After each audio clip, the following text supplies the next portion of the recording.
만약에 여러분이 어떤 분이 여러분을 가장 많이 사랑하고 또 여러분이 가장 사랑하는 사람의 순번을 정해보라 그러면 여러분은 그 순번을 어떻게 정하시겠습니까? 누가 1번이고 누가 2번이고 누가 3번이겠습니까? 제가 그 미국에 있는 저희 딸에게 물었어요.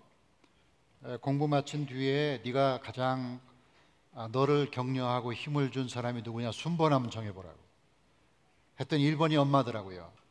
그래서 엄마는 아침 저녁으로 전화하고 상담해주고 이러니까 이제 당연히 1번이죠. 저는 2번이 될 줄 알았어요. 근데 2번이 누구냐 그러니까 고양이라고 그러죠. 이제 고양이는 친구가 한국에 나오면서 고양이를 맡겼는데 쭈쭈라고, 그 고양이가 늘 주인을 기다리고 또 자기를 사랑해 주니까 2번이 고양이라는 거죠. 그러니까 저는 3번인 줄 알았어요. 3번이 뭐냐 그러니까 방탄소년단이라는 거죠. 그래, 방탄소년단이 육군에 속하냐 해군에 속하냐 그러니까 아니 아빠는 육군도 아니고 해군도 아니고 걔들은 가수예요 그러는 거예요. 세상에 제가 이름도 들어보지도 못하고 한 번도 보지 못한 애들이 제 대신에 3위를 차지하고 저는 4위로 밀려났습니다. 오늘 4위 인사드립니다. 제가 생각하면서 내가 생각하는 것은 한 1번쯤 되는데 2번쯤 되는데 아니 얘가 나를 4번으로 생각하다니 조금 서운했지만 사람은 역시 사랑을 많이 받고 사랑을 많이 하고 사는구나, 사람은 사랑받는 존재구나 하는 것을 느꼈습니다. 제가 아프리카에 갔더니 아프리카에 있는 그 크리스찬들이 한국 노래를 불러요. 당신은 사랑받기 위해 태어난 사람, 당신의 삶 속에서 이 노래를 부르는 거예요. 한국말로 불러요. 그래 깜짝 놀라가지고 이걸 누가 가르쳤냐 했더니 한국 선교사가 가르쳤다. 한국 선교사가 그것 말고 가르친 게 또 있냐 했더니 족구를 가르쳐줬대요. 족구를. 1번은 족구, 2번은 당신은 사랑하는 사람. 그래서 이 노래를 어떻게 아프리카 사람까지 노래를 부르네. 그래서 이 노래 가사의 내용을 알고 있냐 그러니까 아마 사랑에 관한 것이라고 들었다는 거예요. 사람들이 사랑을 얼마나 좋아하는지, 참 사랑하면 다 사랑이란 말을 좋아한다 하는 것을 알 수가 있었습니다. 근데 우리가 살아가면서 사랑만 가지고 안 되는 때가 있어요. 이 사랑만 가지고 안 되고요, 딱 한 가지 더 필요한 게 있는데 사용을 받아야 됩니다. 왜냐하면 하나님이 저와 여러분을 이 땅에 보내셨으면 그분이 여러분을 사용하셔야, 쓰셔야 우리가 세상에서 복된 삶을 사는데 사랑만 받으면 뭐 할 거예요? 사용을 받아야지. 그래서 제가 2절 가사를 만들었는데 당신은 사용받기 위해 태어난 사람, 당신의 삶 속에서 하나님이 저와 여러분을 사용하시기를 주의 이름으로 축복합니다. 그럼 어떻게 우리를 사용하실까? 하나님 우리를 사용하시는 방법이 뭘까 하는 것을 생각할 때 이 스가랴의 말씀을 우리가 생각해 볼 필요가 있다. 주전 6세기에 학개와 더불어 이스라엘 예루살렘 성전을 재건했던 스가랴가 첫 번째 지지난주에 여호수아의 더러운 옷을 벗겨라, 깨끗한 옷으로 바꿔 입혀라, 이거는 우리 교회가 정결하고 성결해야 된다는 것을 의미합니다. 우리는 성공하기 위해서 살지만 하나님은 우리가 성결하기를 원한다, 정결하기를 원한다. 지난주에 저는 감람나무에 대해서 말씀 나눴는데 7등장과 2감람나무, 이것은 우리의 능력의 원천이 어디서 오느냐, 우리의 삶의 능력의 비결이 뭐냐, 어디서 오는 것이냐. 인간들은 모두 노력하는 존재지만 모든 능력은 하나님에게서 온다. 그래서 성령의 기름 부음을 받아야 나의 신으로 된다, 이렇게 말씀을 드렸는데 하나님께서 여러분과 함께 하셔서 힘으로 되지 않고 능으로 되지 않지만 하나님의 신으로 되는 걸 믿으시기를 간절히 축복합니다. 오늘 세 번째로 이 스가랴가 뭐라고 어떤 환상을 봤을까? 5장 1절 보겠습니다. 내가 다시 눈을 들어본 즉 날아가는 두루마리가 있더라. 그가 내게 묻되 내가 무엇을 보느냐 하기로 내가 대답하되 날아가는 두루마리를 보나이다. 그 길이가 20규빗이요 너비가 10규빗이니이다. 이 스가랴가 환상을 또 하나 봤는데 그게 뭔가 하면 두루마리를 봤다는 거죠. 두루마기가 아니고 두루마리를 봤다는 거죠. 이 두루마리가 뭘까? 이 성경은 두루마리를 성경이란 단어와 동일시하죠. 이 두루마리 성경, 성경고 두루마리죠. 시편 볼까요? 시편의 말씀 보면 그때 내가 말하기를 내가 왔나이다 나를 가리켜 기록한 것이 두루마리 책에 있나이다. 또 예수께서를 보면 내가 보니 보라 한 손이 나를 향하여 펴지고 보라 그 안에 두루마리 책이 있더라. 이 두루마리란 말이 나온다. 이 두루마리란 말을 이해하기 위해서는 우리가 어떻게 고대 사회에 책을 만들고 성경을 만드는가를 좀 봐야 되겠습니다. 자, 인류 역사상 가장 먼저 나오는 책은 파피루스로 만들었다고 하죠. 이 파피루스라고 하는 것은 이 이집트의 나일강에 서생하는 수생 식물 아니겠습니까? 이 파피루스를 베어서 이것을 잘게 빻아가지고 만들면 이런 모양이 나오죠. 이걸 파피루스라고 그러죠. 이 말에서 페이퍼란 말이 나왔다고 합니다. 자, 그런데 이렇게 여기다가 이제 잉크에 글을 써가지고 책을 만들고 어떤 문서를 만들었던 게 우리 인류의 최초의 그런 책이라고 볼 수 있습니다. 그런데 이것이 이제 오래가질 않아요. 왜냐하면 이게 파피루스라는 게 약하기 때문에 비가 오거나 아니면 뭐 조금만 힘을 줘도 뭐 찢어지는 거예요. 그래서 사람들이 조금 더 오래가는 책이 없을까, 오래가는 뭐가 없을까 하다가 가죽, 동물의 가죽에다가 글씨를 쓰면 오래가겠네 해가지고 염소나 황소나 뭐 양이나 이런 가죽에다가 글을 쓰기 시작한 거예요. 이걸 가죽종이라고 부를 수가 있겠죠. 가죽종. 근데 가장 좋은 건 가장 좋은 것은 송아지의 가죽. 이게 송아지 가죽이 요즘도 비싸지만 과거에도 이게 책을 만들 때 제일 좋은 재질이라고 말할 수가 있습니다. 그 송아지 같은 것을 갖다가 이제 죽여서 껍질을 벗겨가지고 거기다가 이제 글을 쓰면은 그게 이제 오랫동안 가는 책이 되는 겁니다. 자, 이스라엘에 현존하는 가장 오래된 두루마리는 언제냐? 이겁니다. 히스기야 왕의 두루마리. 이 히스기야 왕의 두루마리는 히스기야 왕이 주전 715년에 활동했기 때문에 이 두루마리는 적어도 2900년 된 성경입니다. 자, 2900년 전에 히스기야 왕 때 성경을 쓴 두루마리다. 믿어집니까? 여러분, 2900년 전에 사람들이 썼던 책을 여러분이 보신 적 있어요? 이스라엘에는 있다. 왜냐? 거기는 비가 오지 않고 날씨가 언제나 건조하기 때문에 또 왕이 있었기 때문에 보관을 잘했겠죠. 해가지고 이것이 재작년 2015년 그 해죠. 그 전해죠. 2015년에 마잘이라는 고고학자가 예루살렘 발굴하면서 이걸 발견해낸 거예요. 얼마 안 돼요. 지금 박물관에 가면 있어요. 자, 그럼 여기에 도장이 찍혀 있어요. 자세히 보면 자, 4개의 인장이 있는데 인장을 왼쪽으로 보니까 크로즈업 해보니까 거기에 아하스의 아들 히스기야의 인이라고 이게 되어 있어요. 그러니까 히스기야 임금의 도장이 찍힌 거예요. 4개가 하나 둘 셋 넷. 그래 두루마리의 인장이 찍힌 거죠.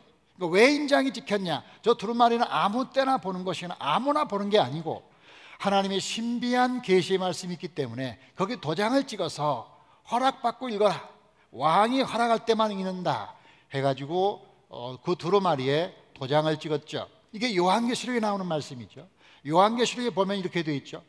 자, 내가 보매 보좌에 앉으신 이의 오른손에 두루마리가 있으니 안팎에 썼고 7인으로 봉하였더라. 이 봉하였는데 봉한 이유는 그 말씀이 하나님 말씀이기 때문에 아무나 읽어서는 안 되고 이것이 때와 장소가 있어서 이것이 봉을 열면 열어진다 하는 거죠.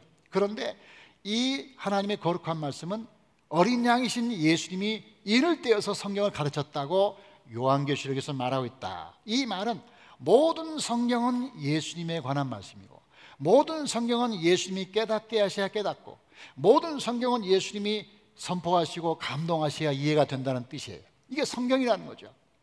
자, 그러면 이 성경이 이 두루마리 성경이 발견되는 거는 이제 쿰란이라는 동네로 가면 돼요. 이스라엘의 쿰란이란 그 유대인 그 광야에서 이 많은 성경이 발견되는데 이게 1947년입니다. 1947년 한 베두인 목동이 양을 이끌고 하루 종일 양을 데리고 풀을 먹이다가 밤에 이제 집으로 가기 위해서 양을 다 모았는데 양 한 마리가 없는 거예요. 양 한 마리를 두루두루 찾는데 없어요. 그래가지고 이렇게 보니까 저기 그 절벽에 동굴이 하나 있는 거예요. 그 동굴이 있는가 해가지고 돌을 던졌는데 뭐가 쨍그랑하는 거예요. 그래서 이상한 소리가 들려. 왜 양은 없고 쨍그랑이지? 하고 귀에 올라가 보니까 이런 항아리가 2개가 있었다는 거죠. 이게 원본입니다. 그 당시에 발견된 그대로의 원본입니다. 학자들이 다시 이렇게 붙여가지고 원본을 만들었는데 이 항아리가 있는 거예요. 그래서 이 베두인 목자가 뭔가 하고 뚜껑을 열어보니까 이렇게 나와요. 거기에 둘둘둘 말아가지고 뭔가 이렇게 두루마리처럼 말아져 있는 게 있다. 이게 뭘까 하고 이 베두인 목자가 돈이 될까 해가지고 이걸 들고 베들레헴 골동품 상에 갔는데, 골동품 상에 갔더니 1불에 팔아라 그래서 돈 1달러를 받고 판 겁니다. 근데 먼 훗날 히브리 대학의 수켄이라는 고고학자가 그걸 보고 이건 2000년일의 성경이네, 2000년일의 성경 해가지고 1000만 불에 삽니다. 이야, 너무나 아깝게 판 거예요. 1달러에. 그때 좀 뭘 좀 볼 줄 알았으면 좀 많이 받을 건데 1달러에 팔았는데, 바로 그것이 그 속에 이사야 성경이 기록되어 있었다. 그 이사야 성경을 다 꺼내가지고 쭉 펼쳐보니까 이 박물관에 이렇게 쭉 펼쳤는데, 이거 이제 가죽으로 만든 종이고 거기에 성경을 기록한 것이고, 이걸 둘둘둘 말아서 항아리에 넣은 게 아까 처음 발견된 그런 모습으로 발견됐는데, 이거를 두루마리라고 그런다. 그러니까 두루마리란 성경과 같은 이름이라고 보시면 되겠고, 요즘 이렇게 볼 수 있죠. 이렇게 두 손으로 들고 성경을 이렇게 펼쳐보면 이렇게 쭉 펼쳐지는 그런 성경으로 두루마리 성경이라고 그렇게 볼 수 있습니다. 그러니까 스가랴가 봤던 환상은 바로 이 두루마리 성경이라는 거죠. 그 두 번째는 중요한 게 뭐냐면 이게 날아가고 있었다는 거죠. 날아가는 두루마리라는 거죠. 그래서 1절 다시 보면 내가 다시 눈을 들어 본즉 날아가는 두루마리가 있더라. 2절 보면 네가 무엇을 보느냐 하기로 내가 대답하되 날아가는 두루마리를 보나이다. 그 길이가 20규빗이요 너비가 10규빗이니라. 자, 스가랴가 보았던 환상이 두루마리를 봤는데, 아까 봤던 것처럼 이걸 봤는데 이게 길이가 나온다. 이거 크기가 길이가 20규빗이고 그 다음에 넓이가 10규빗인데 1규빗은 45.5cm입니다. 여러분이 성경에서 규빗이 나올 때 45.5를 곱하면 됩니다. 자, 그러면 이 두루마리 길이가 20규빗이니까 20 곱하기 45.5 하니까 9m 10cm가 나오는 거예요. 이 두루마리 성경이 9m예요. 넓이는 10규빗이니까 4.55m인 거예요. 와, 여러분 9m짜리 성경을 봤어요? 여러분이 아무리 성경이 커도 이게 성경이 9m, 넓이가 4.5m 이런 성경을 봤느냐 이 말이에요. 아니면 이런 성경이 다 있나 하고 깜짝 놀랐는데, 성경학자들이 한번 조사해 보니까 여기에 나오는 크기는 과거에 솔로몬이 세웠던 성전의 제단 크기였다는 거죠. 이 솔로몬이 세웠던 성전의 제단, 지금 서 있는 제단의 이 길이가 한 9m, 넓이가 한 4.5m 되는 그 크기가 솔로몬이 세웠던 제단인데, 그 크기하고 똑같은 크기로 거기에 나왔다. 그러면 하나님이 이 스가랴에게 보여준 그 두루마리의 크기의 문제는 뭐냐? 그 크기는 뭔가? 바로 이 두루마리는 하나님의 성전에 있는 제단과 같다, 그런 얘기죠. 그럼 제단은 뭐 하는 거예요? 그게 동물과 양을 잡아서 피를 흘려서 사람들의 죄를 용서하고, 그 다음에 하나님 말씀이 선포되고, 그 다음에 백성들을 위로하고, 또 하나님 자신이 나타나고, 이런 거죠. 그러면 이 성경의 의미가 뭐냐? 성경의 의미를 스가랴를 통해서 얘기한다면 성경은 다른 게 아니라 제단적 기능을 가지고 있다. 성경은 죄를 용서하고 백성들을 위로하고 말씀을 선포하고 그 말씀에 따라 하나님의 말씀대로 살도록 만드는 거룩한 하나님 자신의 다른 모습이다. 그래서 이 성경은 바로 하나님 자신이다. 하나님 자신이에요. 성경은 하나님의 감동으로 된 것이고 하나님의 말씀이 거기에 있다는 거죠. 이 성경이 있다. 그러면 왜 스가랴가 하필 그걸 봤을까 하는 거죠. 자, 주전 6세기 학개와 함께 스가랴가 성전을 건축할 때, 학개는 성전을 아름답게 짓는 데 관심이 있었지만 스가랴는 성전의 내면 세계에 관심이 있었죠. 그러니까 기도해 보니까 하나님이 두루마리를 보여준 것은 뭐냐? 지금 너희들이 아무리 성전을 아름답게 지어도 이 성전에 하나님의 말씀이 없다면 아무 소용이 없다. 이 성경은 바로 하나님의 말씀의 제단과 같다. 이 성경을 통해서 죄를 사하고, 이 성경을 통해서 하나님 말씀을 선포하고, 이 성경을 통해서 위로하고, 이 성경을 통해서 힘을 주고, 이 성경을 통하여 하나님의 계시가 나타나기 때문에 이 성전을 건축할 때 반드시 그 성전 안에 하나님의 말씀이 있게 하라. 아멘. 그래서 우리 교회가 가장 아름다운 것은 하나님의 말씀인 성경을 소중히 여기기를 주의 이름으로 축복합니다. 다 같이 크게 아멘. 자, 그런데 이 성경의 또 하나 특징이 뭐냐면 날아가고 있다는 거죠. 이 날아간다는 게 뭘까? 이 성경에 날개가 달려가지고 날아가고 있다는 거죠. 이 날아가고 있다는 것은 하나님 말씀의 운동성을 보여준다. 하나님 말씀이 가만히 앉아있는 게 아니라 그래서 자꾸 움직인다. 여러분, 성경에 나타난 하나님은 자꾸 움직이시는 분이에요. 구약에서 성막을 지었는데 성막은 전부 구름기둥과 불기둥 바라보고 자꾸 움직였어요. 한 군데 정착하지 않았어요. 성전을 다시 헐어가지고 다시 움직였다는 거죠. 그리고 이 법궤는 바퀴가 달렸다. 법궤가 달렸다는 말은 법궤는 한 군데 가만히 있으라고 만든 게 아니라 자꾸 움직이라고 만들었다. 에스겔서 1장에서 에스겔의 환상을 봤는데 하나님이 바퀴 가운데 나타났다. 바퀴는 뭐 수레바퀴죠. 그 바퀴는 움직이잖아요. 하나님은 움직이신다. 하나님은 움직이신다. 하나님은 날아가신다. 하나님은 가만히 계시는 분이 아니라 우리의 삶 속에 들어오신다. 그럼 어떤 삶에 들어오느냐? 5장 3절과 4절을 보면, 자, 5장 3절 말씀 보시죠.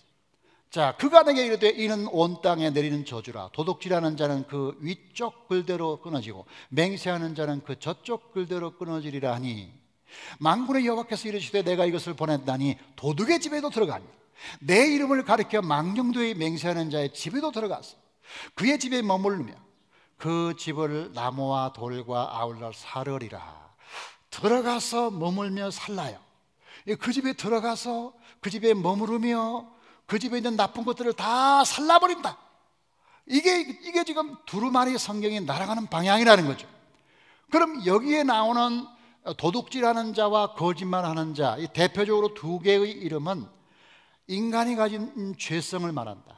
도둑질은 하나님과의 관계. 우리는 다 하나님의 주인이신데 하나님을 주인으로 여기지는 않아요. 주인인 내가 주인이라고 생각해요. 이걸 도둑질이라는 거죠. 거짓말이라는 것은 자기를 높이기 위하여 자기를 포장하는 거죠. 이것도 죄죠. 그래서 이 거짓말하는 자와 도둑질하는 자라고 하는 스가랴의 말씀은 인간이 가진 죄악성을 상징적으로 보여준 두 개의 얘기만, 이 얘기를 통해서 인간의 모습을 보여준다는 거예요. 그런데 하나님 말씀이 어디로 들어가냐? 죄 없는 곳에 가지를 않아요. 하나님이 기도 많이 하는 사람에게 꼭 가지는 않아요.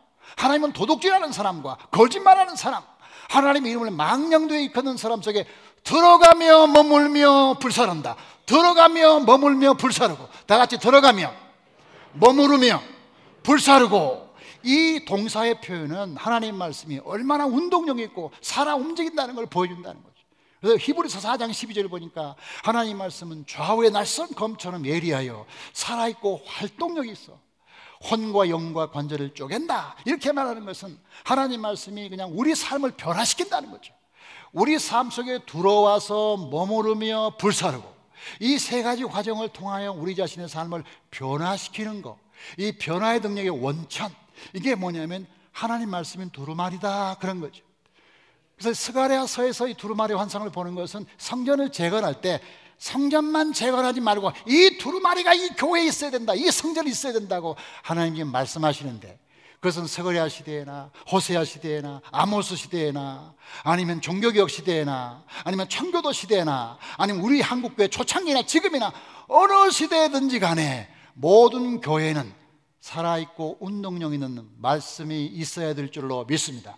이 하나님의 말씀이 우리 가운데 있을 때 그걸 교회라, 그걸 하나님의 성전이다, 이렇게 우리가 부를 수 있다 하는 거죠. 자, 그러면 이 말씀을 조금 더 발전해 나가면 이 날아가는 두루마리 얘기는 우리에게 선교적 질문을 하고 있다. 선교적 질문. 왜 그러냐? 지금 이 두루마리라는 게 가만히 성전에 있는 것이 아니라 이 자꾸 움직여서 날아갔잖아요. 이 날아갔다는 의미는 뭐냐면 여러분의 교회가, 여러분이 섬기는 하나님이 가만히 한 군데 정착해 있으면서 아무것도 안 하고 있는 것이냐, 아니면 그 하나님을 믿고 세상으로 나가서 날개를 치며 세상에 죄악된 곳에 가서 거기서 복음을 전하느냐, 이런 질문을 하고 있다는 거예요. 다른 말로 말하면 선교적 질문을 하고 있다. 하나님이 늘 움직이기 때문에 오늘날의 교회도 늘 움직이느냐, 하나님도 늘 바퀴를 달고 움직이기 때문에 성도들도 말씀을 가지고 세상으로 막 깊이 들어가느냐 안 들어가느냐, 아니면 교회만 있느냐 하는 질문을 하고 있다. 여러분, 교회는 선교적인 사명을 가지기 전에 선교적 존재입니다. 교회는 선교적 사명을 가지기 전에 선교적 존재라는 거죠. 교회는 선교사를 보내고 교회를 세우기 때문에 교회가 아니라 하나님이 교회를 이 땅에 보냈기 때문에 이미 선교적이다. 하나님께서 우리 교회가 선교사를 많이 보내건 보내지 않건 간에 이미 교회는 선교적이다. 왜? 하나님이 이 땅에 이 교회를 보냈잖아요. 이 거짓말하고 도둑질하는 세상에 이 교회를 보냈다. 두루마리로, 움직이는 두루마리로 보냈다는 거죠. 그렇기 때문에 교회는 처음부터 선교적이다. 만약에 어떤 교회가 선교를 많이 하면 좋은 교회고 선교를 적게 하면 나쁜 교회가 아니라 선교를 안 하면 아예 교회가 아니다. 그건 나쁜 교회도 아니고 아예 교회가 아니라는 거죠. 그러니까 에밀 브룬너라는 선교학자가 말한 것처럼 불은 타야 불인 것처럼 교회는 선교야 교회다. 그렇게 말할 수가 있다. 그럼 우리가 문제가 어떻게 선교할 것이냐 문제로 와줘요. 어떻게 우리가 날개를 달고 세상으로 갈 거냐 이런 주제로 우리가 좁혀줄 수 있다는 거죠. 그럼 많은 교인들이 선교 그러면 딱 떠오르는 게 뭐냐면 알버트 슈바이처를 떠오른다. 알버트 슈바이처가 저 아프리카에 가서 사람들을 진료하고 고쳐준 얘기 그걸 떠올린다. 아니면 비행기 타고 아프리카 가는 걸 연상한다는 거죠. 그러면서 말하기를 선교사들 얘기구나. 오늘 얘기는 내 얘기가 아니네. 오늘 얘기는 내 얘기가 아니기 때문에 편히 주무시게 해서 주님 감사합니다. 지금부터 잠자기 시작하겠습니다. 그리고 주무시기를 시작하는 사람이 지금 25명 있다. 그런데 지금 당신의 얘기다 이거지. 지금 얘기는 선교사 얘기는 바로 우리 자신의 얘기라는 거죠. 우리 자신이 바로 하나님 말씀을 날개처럼 달고 세상으로 나아가야 되는 선교적 존재로 하나님 불렀는데 세 종류의 선교가 있죠. 하나는 어떤 선교? 말은 하지 않지만 삶으로 선교하는 선교가 있다. 말을 하지 않지만 삶으로 보여주는 선교가 있다. 어떤 제가 아는 교회, 그 교회에서는 중국에 선교사를 보냈는데 이 선교사가 중국 선교사가 가면 안 되잖아요. 추방돼요. 그러니까 어떤 대학의 영어 교사로, 영어 선생님으로 파송을 해서 영어를 가르치면서 선교해라 해서 영어 선교사로 보낸 거예요. 그래서 이 사람이 5년 동안 열심히 그 학교에서 가르쳤어요. 근데 5년이 지난 어느 날 총장이 불렀어요. 중국인 총장이 불렀어요. 당신 선교사지? 깜짝 놀랐어요. 내가 선교사인 거 어떻게 알았지? 이제 추방되게 되겠네. 큰일 났네 하고 속으로 생각했는데 차마 거짓말을 못하니까 그렇다고 사실은 선교사라고 이렇게 얘기하니까 그 다음에 총장이 할 말이 중요해요. 당신이 임기를 마치고 한국에 돌아가면 당신 같은 사람을 보내주세요. 우리는 당신 같은 사람이 필요합니다. 이 총장의 말은 비록 당신이 우리나라 금한 기독교 선교사이지만 당신이 워낙 성실하고 열심히 가르치고 모범적이기 때문에 우린 당신이 말로 하지 않았지만 삶으로 보여진 기독교의 복음을 좋아. 그러므로 당신이 한국에 돌아가거든 당신 같은 사람 또 보내라고 그렇게 얘기하는 거죠. 우리가 말을 잘해야 선교하는 건 아니라는 거죠. 삶으로 보여주는 선교가 제일 중요하다. 두 번째 선교는 뭘까요? 두 번째 선교는 우리가 일하면서 말하는 선교가 있다. 일하면서 말하는 선교. 이게 소위 직업 선교랍니다. 직업 선교. 우리가 세상에 사는 모든 직업이 다 선교적인 일이라고 봐야 돼요. 안산 동산교회에 다니신 어떤 장로님이 쓴 글을 제가 봤는데 그 장로님은 의사신데 이 의사신데 이분은 항상 생각할 때 자기는 지금 환자를 돌보는 게 아니라 전도하고 있다고 생각한다는 거예요. 그래서 어떻게 전도하냐니까 전도의 패러다임이 있어요. 자, 사람이 오죠. 그러면 물어봐요. 어디가 아파서 오셨습니까? 이렇게 물은 다음에 어디가 아픈 걸 알잖아요. 그러면 자녀가 있습니까? 예, 아들하고 딸이 있어요. 그러면 자녀는 몇 학년인데요? 중3, 중1입니다. 그래요?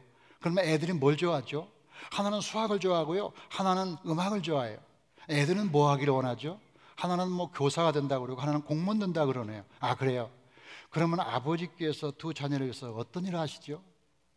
어떻게 도우시죠? 이 질문은 별로 답변하기 곤란한 답변이에요. 돈은 대줄 수 있고 밥은 먹일 수 있지만 뭐 영적으로 뭐 도와준 게 많이 없잖아요, 우리가 사실. 그래서 좀 머뭇거리고 있으면 그 장로님이 말한다는 거죠. 내가 안산동산교회 장로입니다. 나는 새벽마다 나가서 교회를 위해서 기도하고 교인들을 위해서 기도하지만 내가 당신 두 자녀를 기도할 테니 이름을 주시고 내가 간절히 기도하겠다고. 그래서 두 자녀 이름을 가지고 가서 열심히 기도한 다음에 그 다음 진료 때 3주 후에 만나가지고 내가 그 두 자녀를 위해서 기도했는데 어떤 변화가 있습니까? 하고 물어본다는 거죠. 이렇게 하니까 그 환자들이 다 감동을 받고 다만 몸을 치료하라고 갔는데 그 뜻밖의 작은 선교사를 만난 거예요.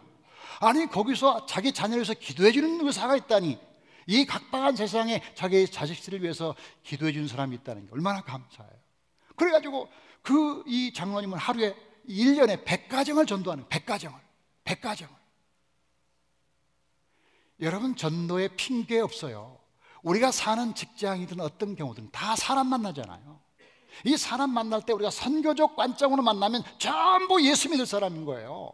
우리가 마음을 안 먹고 거기에 관심이 없어 그렇지, 우리가 관심을 가지고 보면 전부 전도할 만한 사람이고 전도할 대상자예요. 교수, 얼마나 전도하기 좋습니까? 그렇잖아요. 교사, 그냥 아이들이 앞에 질퍽하게 있잖아요. 많이 있잖아요. 얼마나 많아요. 애들 얘기하면 다 상담하고 다 이 얘기 들어보면서 하나하나 얘기해주면 전부 전도 대상자이죠. 비즈니스, 사업, 회사 사장님, 이거 얼마나 많냐요. 이게 말하면서 일하면서 말하는 선교사다. 세 번째가 있는데, 세 번째가 이제 말하는 선교사예요. 이 말은 말로만 하는 선교사예요. 이게 흔히 말하는 게 직업 선교사입니다. 우리는 선교사라고 생각하면 꼭 신학교를 졸업하고 목회자여야만 된다, 이런 생각을 가지고 있는데요, 21세기는 평신도의 시대입니다. 지금 미국과 영국의 선교사들을 보면요, 70%가 평신도들입니다. 미국의 영국의 선교사들은 목사들이 별로 없어요. 전부 의사들, 교사들, 간호사들, 유치원 교사들, 전부 적당한 때 적당히 일을 마치고 전부 선교지로 가는 거야. 자기의 그 직업과 자기의 전문적인 걸 가지고 이제 남은 생에 내가 무엇을 할 것인가, 내가 먹고 사는 일로 하나님이 도우셨는데 이제는 내가 먹고 살기만 해서는 안 되겠다, 하나님이 나에게 주시는 은사와 재능을 활용하여 내가 다른 사람을 구원하고 하나님 나라 일을 협력해야겠다 해가지고 다 평신도들이라. 평신도들. 그러니까 70%가 평신도예요. 한국은 30%예요. 아직은 30%만 평신도가 하는 거죠. 그러니까 선교 그러면 목사가 하는 걸로 생각하는 거란 말이죠. 근데 이것은 아니라는 거죠. 그러니까 이 좋은 교회는 모든 평신도들이 자기들의 직업을 가지고 사명감 가지고 하나님이 원하시는 곳에 가서 그 일을 통해서 세계 선교에 동참하는 교회예요. 3월 달에는 김 집사가 하고 5월 달에는 김 박사가 하고 그 다음에 7월 달에는 또 김 교수가 하고 부지런히 가서 자기들의 남은 생을 주님을 위해 사는 것, 이것이 선교라는 거죠. 선교는 공간의 개념이 아니라 태도의 개념이죠. 우리가 어떤 공간을 바꾸는 게 선교가 아니라 하나님이 보내신 장소에서 하나님을 대리하여 사는 것. 하나님이 보내신 장소에서 하나님을 대리하여 사는 것. 이게 무슨 일 하든지 상관없이, 그것이 가정이든 직장이든 회사든 상관없이 하나님을 보낸 곳이잖아요. 우리 하고 싶어 갔나요? 아니잖아요. 하나님이 보내신 곳에서 하나님을 대리하여 사는 것이 우리의 선교라. 그래, 우리가 지금 이 선교에 대한 관심을 많이 가져야 되는데, 지금 우리 교회가 20주년을 맞아서 리모델링을 거의 마쳤어요. 이제 교회가 교회적 기도에서 리모델링 기도는 그만하세요. 리모델링 기도 그만하시고 이제부터 우리 교회들이 기도할 것은 제대로 된 교회, 하나님의 책임을 감당하는 교회, 선교하는 교회가 되게 하여 주시옵소서. 이 제목으로 기도하시기를 주의 이름으로 축원합니다. 아무리 리모델링 많이 안 보여요. 이 정도면 됐어요. 우리가 볼 때 충분해요. 이렇게 아름다운 교회가 없는 것 같아요. 제가 보니까 대한민국에서 최고로 아름다운 교회가 분당에 있는 한신교회예요. 믿는 사람은 아멘. 정말이에요. 여러분 지하 2층부터 한번 다녀보세요. 먼지 하나가 없어요. 그런데 우리가 이 리모델링을 하면서 마음속에 생각할 것은 리모델링이 우리의 목표가 아니다. 우리 한식교회 수준에서는 리모델링이 목표겠느냐? 그게 목표가 아니라 그건 과정인데 뭘 위한 것이냐? 우리 모든 성도들이 하나님이 보내신 자리에서 하나님을 대리하여 선교사로 산다면 그 최고의 영적 리모델링이 아니냐. 하나님의 거룩한 말씀을 가지고 날개를 달아서 가는 곳마다 하나님이 주시는 사명을 감당하는. 여러분, 2주 전에 제가 한 교인이 교회로 왔어요. 그래서 왜 오셨습니까? 했더니 이분이 자기는 가난하고 가정도 어렵고 딸이 하나 있는데 몸이 아파서 자기는 리모델링 헌금을 못하는데 늘 마음이 아파서 어떻게 할까 하고 기도하다가 신발을 가져왔다. 신발. 아마 이분이 신발을 파는 분 같아. 그러니까 자기가 생각할 때는 내가 하나님께 뭐 드릴 게 없어요. 드리고 싶은데 못 드려. 너무나 마음이 아파. 그럼 내가 어떻게 할까 기도하다가 신발을 하나님께 드리면 되겠구나. 그 신발을 가져왔더라고요. 이 신발을 가져왔는데 다행히 교인들이 많이 사줘가지고 그걸로 하나님께 예물을 드렸어요. 저도 하나 사가지고 저희 집에다가 모셔놓고 신으려고 모시는 게 아니라 그걸 보고 내가 마음에 도전을 받으려고. 이야, 이 신자들이 이렇게 순수한 마음으로 주님을 사랑하고 이런 마음으로 선교적인 삶을 사는데 내 마음에 좀 늘 이렇게 무디지 않으려고 그 신발을 보면서 감동받고 깨닫기 위해서 저희 집 그 신발장 위에 제일 위에다 올려놨어요. 그 집사람이 신으려고 그러면 신지 마, 신지 마. 그거 신는 게 아니야, 보는 거야. 그리고 지금 보고 있는데, 여러분, 돈이 많아야 선교하나요? 공부를 많이 해야 선교하나요? 아니에요. 우리 마음이 주님을 사랑하면 어디서나 언제나 선교할 수 있을 줄로 믿습니다. 우리 교회 6월 6일 날 현충일이었잖아요. 6월 13일은 뭐 하는 날이에요? 그날은 투표하는 날이잖아요. 다 노는 날이에요. 아니 어떤 사람이 쉬는 날 가족들과 함께 놀고 싶지 않겠어요? 그렇잖아요. 어떤 사람이 쉬는 날 가족과 함께 놀러 가고 싶지 않겠냐고요. 이 그림 보세요.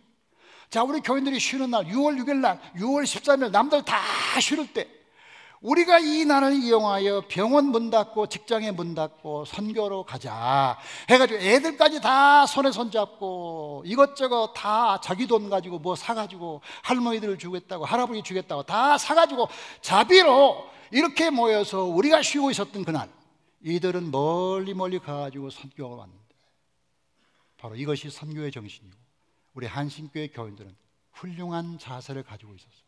반드시 하나님이 이 교회를 통하여 선교하는 교회로 쓰실 줄로 믿습니다. 목회자가 훌륭해야 선교하는 게 아니라 여러분이 다 선교사고 다 하나님이 쓰시는 사람이고 어디에 보내든지 간에 하나님을 대리하여 산다 라고 생각하면 바로 그게 선교사라는 거죠.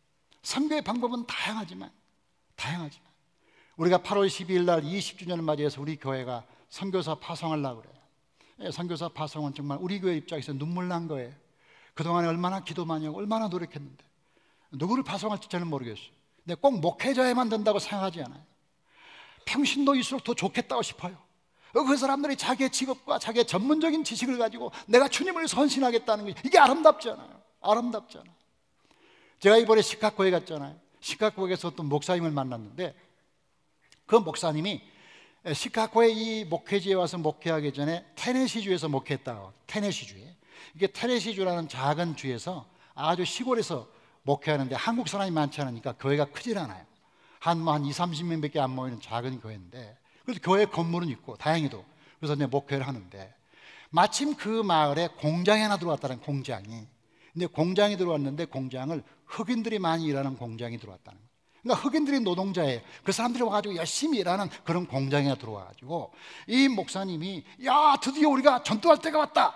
우리가 흑인들을 전도하자 하면서 막 전도하자고 했더니 교인들이 아니 목사님 아니 한인들도 아니고 흑인들을 전도할 이유가 뭡니까? 흑인들 아시잖아요.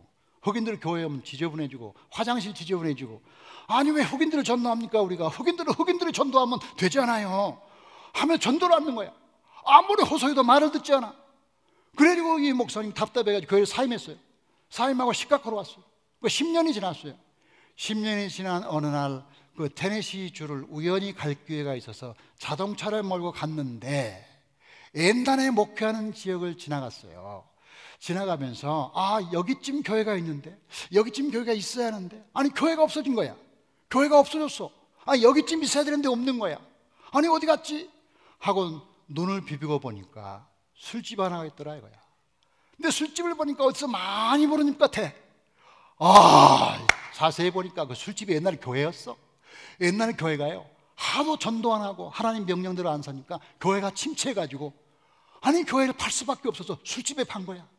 그래가지고 술집에 사가지고 십자가 다 떼어내고 교회 지붕 다 리모델링 해가지고 바꿔버리니까 멋진 술집이 하나 나왔는데 사람들이 술집에서 막 소리 지르면서 막 싸우고 하는 소리가 들리는데 이 목사님이 생각할 때 선교의 때를 잃어버리니까 하나님이 이렇게 만드시는 이 선교의 때, 전도의 때가 항상 있는 게 아닌데 하나님이 때가 있는데 이 때를 놓치고 이 때를 후회해서 나중에 시간이 지나면 아 그때 그렇게 했으면 좋았을 것이라고 후회할 때가 오는데 왜 후회를 합니까? 우리가 왜 후회를 하는 거예요?